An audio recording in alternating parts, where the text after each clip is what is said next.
In a landmark verdict, the Nepal Supreme Court has allowed the registration of same-sex marriages in Nepal. The Netherlands became the first country in the world to legalize marriage between two people of the same sex. India's top court has refused to legalize same-sex marriage. The court is now passing the responsibility back to Parliament. As Pride is celebrated around the world, an essential part of LGBTQ history has been enabling marriage rights for everyone, regardless of how they identify. In other developments that we are tracking, the Vatican has forbidden blessings to same-sex relationships. आज की video same sex marriage के बारे में होने वाली है। Internationally क्या status है इसका, सेम सेक्स मैरिज क्या होता है, इसका इतिहास क्या रहा है, फर्स्ट सेंचुरी से लेकर 21st सेंचुरी की पूरी कहानी, कितने कंट्री में इसको लीगल कर दिया गया है, क्यों इसको लीगल किया गया, इसके प्रति सोच क्या है। लास्ट में मैं आपको एक इंडिपेंडेंट कंक्लूजन दूंगा जिसमें आपको ये पता चलेगा कि इसको लीगल करना चाहिए कि नहीं चाहिए। सारी चीज़ समझेंगे हम लोग इस वीडियो में। अगर हम लोग समझे सेम सेक्स मैरिज क्या होता है, तो सेम सेक्स मैरिज को समझने के लिए बड़ा सिंपल सा एग्जांपल मैं आपको दूंगा। एक मेल है, एक फीमेल है। अगर मेल चाहे तो एक मेल आदमी से शादी कर ले, उसको भी सेम सेक्स मैरिज की कैटेगरी में दिया गया है। साथ ही साथ एक वुमेन है जो कि एक वुमेन के साथ मैरिज करना चाहती है, उसको भी सेम सेक्स मैरिज करते हैं। जिसका जेंडर सेम हो, जिसका जेंडर एक मैस्कुलाइन ही हो या फिर फेमिनाइन ही हो। अगर हम लोग बात करें एक दो जेंडरों की जिसमें एक पुरुष और एक महिला शादी करती है, उसको हम लोग सेम सेक्स मैरिज नहीं कहेंगे, उसको नॉर्मल एक शादी विवाह कहेंगे, जो कि पहले ही बहुत सारे कंट्रीज़ में शुरुआती दौर से लीगल होता हुआ आया है। बट एक कॉन्सेप्ट है सेम सेक्स मैरिज का, जिसमें एक औरत से शादी करता है, एक मर्द के साथ शादी करता है, एक लेस्बियन के साथ शादी करती है, एक ट्रांसजेंडर के साथ शादी करता है, एक गे के साथ शादी करता है। अब ट्रांसजेंडर लेस्बियन का मतलब ये होता है कि एक पुरुष जो फील करता है वो एक वुमेन हो, या फिर पार्शली वो वुमेन या फिर पार्शली मेन हो, और वो उसी सेम कैटेगरी के आदमी के साथ शादी करना चाहता है, उसको सेम सेक्स मैरिज कहते हैं। अगर हम लोग सेम सेक्स की बात करें, सेम सेक्स मैरिज की बात करें, तो इसका इतिहास हमारे 3rd सेंचुरी से ही स्टार्ट होता है। एक बुक था जिस बुक को बोला जाता था द सिफ्रा, उसको आगे चल के द लेविटिकस बुक बोला जाता था। उसमें उस बुक का टाइटल ही यही था, प्रोहिबिशन ऑफ द होमोसेक्सुअलिटी। वो ये प्रोहिबिट करता था कि जितने भी सेम सेक्स मैरिज वाले लोग थे वो शादी नहीं कर सकते। इन सिंपल टर्म्स अगर मैं आपको बोलूँ तो इस बुक में कम्प्लीटली ये बैन किया जाता था कि जो भी सेम जेंडर वाले लोग थे, ये एक एक्ट ऑफ इजिप्ट था और ये एक एक्ट ऑफ कैनान था।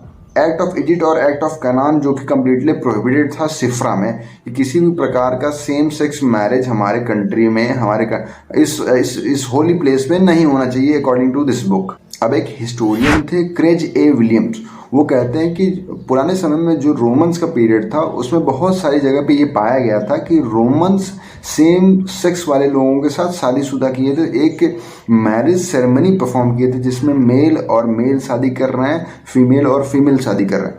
बट उसमें बहुत सारे हिस्टोरियन ने इसको क्रिटिसाइज किया कि मेल और मेल का शादी करना कम्प्लीटली प्रोहिबिटेड होना चाहिए, ये नेचर के खिलाफ है। कुछ एकॉर्ड्स के अकॉर्डिंग 342 AD में जो क्रिश्चियन के सेकंड एम्परर थे मिस्टर कॉन्स्टेन, जिन्होंने अपने कंट्री में एक कोड लाया था जिस कोड का नाम था थिसोडियन कोड। उस कोड के अकॉर्डिंग उन्होंने ये कम्प्लीटली प्रोहिबिट कर दिया था कि सेम सेक्स मैरिज को जो भी परफॉर्म करेगा या फिर जिन्होंने अभी तक किया उनको एग्जीक्यूट किया जाएगा, उनको सजाए मौत, डेथ की पेनल्टी दी जाएगी इस कोड के अकॉर्डिंग, इस लॉ के अकॉर्डिंग। क्योंकि जो क्रिश्चियन के सेकंड एम्परर थे वो कम्प्लीटली सेम सेक्स मैरिज के खिलाफ थे, बिकॉज उनके हिसाब से भी ये हमारे प्रकृति के नेचर के खिलाफ है। एक द बॉक्सर कोडेक्स था 1590 में, ये फिलीपींस का एक कोड था जिसमें ये देखा जाता है कि जो सेम सेक्स का मैरिज का जो कॉन्सेप्ट था उसको ग्रेजुअली लोग नेचुरल मान रहे हैं, ग्रेजुअली लोग उसको एक्सेप्ट कर रहे हैं, ग्रेजुअली लोग उसको एडोर कर रहे हैं, उसको बैन नहीं कर रहे हैं, उसकी नॉन एक्सेप्टेंस नहीं हो रही। फिलीपींस एक धीरे धीरे एक ऐसा देश बना, एक ऐसा जगह बना जहाँ पे सेम सेक्स मैरिज को एक्सेप्ट करने लगे लोग। 1971 में एक इतिहास रचा गया यूनाइटेड स्टेट के एक स्टेट में, मेनस्टोआ में। वहाँ का एक काउंटी था जो हेनपिन काउंटी था। वहाँ पे 2 कपल्स थे, 2 मेल कपल थे। मैं उनका नाम बताना चाहूँगा। एक का नाम था माइकल MC कॉनल एंड दूसरा का नाम था जैक बेकर। इन्होंने मैरिज को परफॉर्म किया, एक गे मैरिज को परफॉर्म किया। इसको लीगली रिकॉग्नाइज किया गया यूनाइटेड स्टेट के द्वारा, और वो दोनों कपल फर्स्ट ऐसे कपल बने पूरे विश्व में जिन्होंने सेम सेक्स मैरिज को परफॉर्म किया था यूनाइटेड स्टेट और अदर कॉन्टिनेंट्स में भी। अब बहुत सारे ऐसे हिस्टोरियन हैं जो ये कहते हैं जो सेम सेक्स मैरिज का जो मूवमेंट था वो लमसम 1980 से लेकर 1990 तक ये क्रेज चला था। वो एक लहर जो उठी थी वो 1980 से उठी थी और लमसम 2023 तक ये चलता हुआ आ रहा है। सेम सेक्स मैरिज की डिमांड आज भी चलती हुई आ रही है। अब यूनाइटेड नेशन में एक ऑफिशियल रिक्वेस्ट बना गे और लेस्बियन के द्वारा कि हमारे जो सेम सेक्स मैरिज को इसको आप ऑफिशियल कीजिए, इसको आप लीगल कीजिए। ये 1987 में हुआ जब वहाँ के उन लोगों ने एक नेशनल मार्च किया था जो कि वॉशिंगटन में। उसका एजेंडा ये था कि सारे गे को राइट्स दिए जाए, सारे लेस्बियन को राइट्स दिए जाए, जो सारे नेचुरल लोग अपने राइट्स में एंजॉय करते हैं। अब जैसा कि हम लोग जानते हैं जो हमारा फंडामेंटल होता है, फंडामेंटल हमारा जो राइट्स जो हमारे इंडिया में अडॉप्ट किया गया था और पूरे विश्व में अडॉप्ट किया गया था, उसकी शुरुआत मैं बोल सकता हूँ कि यूनाइटेड स्टेट से हुई थी, क्योंकि मैग्ना कार्टा एक पहला फाउंडेशन था पूरे विश्व के लिए जिसमें राइट्स के बारे में बताए गए थे हर ह्यूमंस के, कि आपके शादी करने का राइट है, आपका सांस लेने का राइट है और दुनिया भर की चीज़ें। तो इस कंट्री में अभी तक सेम सेक्स मैरिज को लीगल क्यों नहीं किया गया? इस भावना को आगे बढ़ाते हुए इस मूवमेंट को आगे लाया गया 1987 में। अब एक और ऐतिहासिक न्यूज़, एक ऐतिहासिक इवेंट हुआ 1989 में, जिसमें डेनमार्क एक पहला कंट्री बना जिसने officially legally same sex marriage को रिकॉग्नाइज किया, लीगलाइज किया। साथ ही साथ उसके संबंधित एक कानून पास किया, रजिस्टर्ड पार्टनरशिप में उन्होंने ये किया कि जितने भी हेट्रोसेक्सुअल्स थे, जो एक नॉर्मल कपल्स थे, उनके पास जितने भी राइट्स थे, प्रॉपर्टी सक्सेशन की जितने भी संवैधानिक राइट्स थे उनके पास भी, वो सारे राइट्स शिफ्ट हो गए होमोसेक्सुअल कपल के पास। बट उसमें एक चीज़ को छोड़ दिया गया था, चाइल्ड एडॉप्शन और चाइल्ड कस्टडी के लॉस को। जनरली क्या होता है, जितने भी नॉर्मल हेट्रोसेक्सुअल्स होते हैं वो बच्चे अडॉप्ट कर सकते हैं, किसी भी डॉटर को अडॉप्ट कर सकते हैं, लड़की को अडॉप्ट कर सकते हैं, बट होमोसेक्सुअल को ये राइट नहीं दिया गया, बाकी सारे राइट्स दे दिए गए। तो हम लोग कह सकते हैं ये एक पहला डेनमार्क ने एक पहला फाउंडेशन रखा जिसने इस सेम सेक्स मैरिज को रिवोल्यूशनाइज किया और उसको लीगलाइज किया इंटरनेशनल बेसिस पे। अब 2001 में कॉन्टिनेंटल नीदरलैंड ने भी सेम सेक्स मैरिज को रिकॉग्नाइज किया, उसको लीगल टेंडर दिया अपने कंट्री में। अब जैसा कि मैंने आपको बोला कि शुरुआत जब भी होती है तो धीरे धीरे सारे कंट्रीज उससे संबंधित लॉ बनाने लगते हैं। तो 2001 के बाद लमसम 34 से 35 कंट्रियों ने सेम सेक्स मैरिज को अडॉप्ट किया अपने कंट्री में, उससे रिलेटेड लॉज पास किए। उन्होंने होमोसेक्सुअल के जो मैरिज का जो पहले प्रोहिबिटेड था उसको हटाया उसने उसके ऊपर जो ड्रैकोनियस लॉ लगाए हुए थे जिसमें होमोसेक्सुअल शादी नहीं कर सकते, सेक्सुअल ओरिएंटेशन में नहीं जा सकते, ये सारे लॉज को उन्होंने अपलिफ्ट किया और इसको लीगल किया। और लमसम 35 ऐसे कंट्रीज हैं यूरोप के, एशिया के, जिन्होंने सेम सेक्स मैरिज को लीगल किया। अब ये भी जान लेते हैं ऐसे कौन से 34 कंट्री है जिन्होंने सेम सेक्स मैरिज को अपने कंट्री में लीगल किया, और कौन से ऐसे कंट्रीज हैं जो 2024 में सेम सेक्स मैरिज को लीगल करेंगे। उसमें से मैं कुछ बड़ी कंट्रियों का नाम लेना चाहूँगा जिससे आप जिनको आप लोग अक्सर न्यूज़ में देखते रहते हैं, जैसे यूनाइटेड स्टेट हो गया, यूनाइटेड किंगडम हो गया, जर्मनी हो गया, फिनलैंड हो गया, डेनमार्क हो गया, कोलंबिया हो गया। उसके साथ साथ 1 जनवरी 2024 को इस्टोनिया नाम की कंट्री भी रिकॉग्नाइज करेगी सेम सेक्स मैरिज को अपने कंट्री में। अगर हम बात करें कौन कौन से ऐसे देश हैं और कौन कौन से ऐसे देश के कोर्ट हैं जिन्होंने अभी भी सेम सेक्स मैरिज को अपने विवेचना, अपने कंसिडरेशन में रखा है, उसमें इंडिया सबसे पहले। हाल ही में इंडिया के सुप्रीम कोर्ट ने एक जजमेंट दिया जिसमें उन्होंने ये कहा कि ये जो सेम सेक्स मैरिज का जो कॉन्सेप्ट है ये हमारे सब्जेक्ट में नहीं आता, ये जुडिशरी के सब्जेक्ट में नहीं आता, ये लेजिस्लेचर के सब्जेक्ट में आता है। तो मैं इस इशू को लेजिस्लेचर को बोलता हूँ कि आप अपने हिसाब से इस पर रूल एंड रेगुलेशन बनाएं। इसके संबंधित में जापान भी है, ग्रीस भी है और बहुत सारे 5 से 6 कंट्रीज हैं जो इस पे कंसिडरेशन कर रहे हैं। वहाँ की कोर्ट इस पे कंसिडरेशन कर रही है कि इसको लीगलाइज किया जाए। अगर मैं इंटरनेशनल रूलिंग की बात करूँ सेम सेक्स मैरिज पे, तो एक केस हुआ 2010 में European court of human rights में। उस केस का नाम था Schalk and Kopf versus Austria. इस केस में हुआ क्या था कि 2 कपल थे जो कि लेस्बियन गे थे, जिनको सेम जेंडर से शादी करनी थी। तो उनकी कंट्री ने उनको मना कर दिया, तो उन्होंने अपील की European court of human rights में, और उन्होंने European court of human rights के आर्टिकल 12 का हवाला दिया जिसमें ये लिखा था कि सेम सेक्स सबका marriage is right of everyone, हर किसी का मौलिक अधिकार है शादी करना। तो हम लोगों को क्यों डिनायल दिया जा रहा है हमारी कंट्री में? तो European court of human rights ने ये कहते हुए इस पिटीशन को रिजेक्ट कर दिया, इस पिटीशन को हटा दिया अपने कोर्ट के सामने विदाउट किसी रिलीफ देते हुए कि जो मैरिज राइट टू मैरिज का जो कॉन्सेप्ट है वो अपोजिट जेंडर्स के लिए दिया गया है, ना कि होमोसेक्सुअल्स के लिए दिया गया है। अगर हम होमोसेक्सुअल्स को ये राइट देते हैं कि आप शादी कीजिए तो आपका फ्यूचर कोई नहीं है, ऐसा according to European court of human rights के द्वारा हुआ। अब मैं आपको बताऊं कि आप इतने बड़ी कोर्ट में जा कैसे सकते हैं। सपोज दैट एक European court of human rights का एक कन्वेंशन है, एक इंटरनेशनल लॉ बनाया गया है जिसका पर्पस ये था कि हर कंट्री में लोग संतुष्ट तरीके से रहें, कहीं मारपीट ना हो, मैरिज का कॉन्सेप्ट सही तरीके से परफॉर्म किया जाए, किसी प्रकार का मानव अधिकार का हनन ना हो। तो इस पर्पस से कन्वेंशन को बनाया गया और जो कंट्री इस कन्वेंशन को साइन करती है उसको इससे संबंधित लॉ बनाने पड़ते हैं। और अगर आप इस कन्वेंशन को साइन करने के बाद भी आप लॉ नहीं बनाते तो आप इंटरनेशनली आपकी कंट्री एक कोर्ट में खड़ी हो सकती है।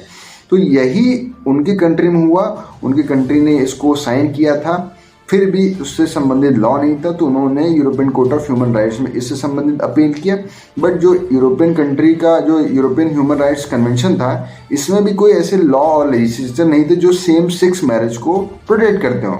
बट जैसा कि मैंने आपको बताया, लमसम 34 कंट्रीज ऐसे अब हो गए हैं और 35-36 ये नंबर बढ़ने ही वाला आगे चल के, क्योंकि बहुत सारे ऐसे कंट्री है जिनके कोर्ट में, जिनके लेजिस्लेचर में इस बिल को रखा गया है पास करने के लिए। अब इतना कुछ समझने के बाद, राइट समझने के बाद, थोड़ा सा इतिहास समझने के बाद और थोड़ा सा लीगल और प्रेजेंट सिनेरियो समझने के बाद हम लोगों को ये पता चल चुका है कि कहीं न कहीं हर आदमी के पास राइट है, हर आदमी के पास एक संवैधानिक हक है कि किसी के साथ वो मैरिज कर सकता है, किसी के साथ वो मैरिज नहीं कर सकता।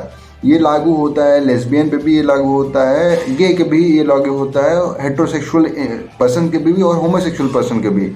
अब इसमें समझने वाली बात ये है, सपोज दैट आपका कोई चाइल्ड है, आपका और हमारा कोई चाइल्ड है जो कि लेस्बियन या फिर गे पैदा हुआ है, तो क्या हम उसको अबंडन छोड़ दें? क्या हम उसको क्रिटिसाइज करें कि नहीं तुम गे हो, you should be killed yourself, आपको अपने आप को मार लेना चाहिए? तो ये हमारा कहना, हमारे हिसाब से, अगर मैं एज अ फादर या फिर आप एज अ फादर हैं, ये कहना काफ़ी गलत होगा। बट ये किसी के भी साथ हो सकता है, ये कोई एक स्ट्रक्चरल इवेंट नहीं होता, ये एक प्लान्ड इवेंट होता है कि आपका जो बेबी होने वाला है वो लेस्बियन या फिर गे हो। तो हमको ये भी समझना पड़ेगा कि जितनी भी हमारे सोसाइटी में लेस्बियन और गे रहते हैं उनकी भी कुछ ड्यू एंड केयर्स होने चाहिए। हमारे इंडिया में बहुत सारे ऐसे लॉ जो प्रोटेक्ट करती है लेस्बियन और गे को, तब पर भी उन लोगों को जो देखने का नज़रिया जो नॉर्मल लोगों का है उनका बड़ा अलग रहता है। उनको शादी करने का राइट्स हम लोग नहीं देते, उनको एक कूड़ा मानते हैं हम अपनी सोसाइटी का। बट ऐसा नहीं है, क्योंकि कल अगर आज वो अपनी स्थिति में पहुंचे हुए हैं तो वो कहीं ना कहीं सोसाइटी की देन है। तो ऐसा भी हो सकता है कल को हमारे भी चिल्ड्रन हो और सोसाइटी उसको उस तरीके से क्रिटिसाइज करे। तो इस वजह से इंटरनेशनल बेसिस पे अब इस चीज़ को सपोर्ट किया जा रहा है, जो कि सही भी है।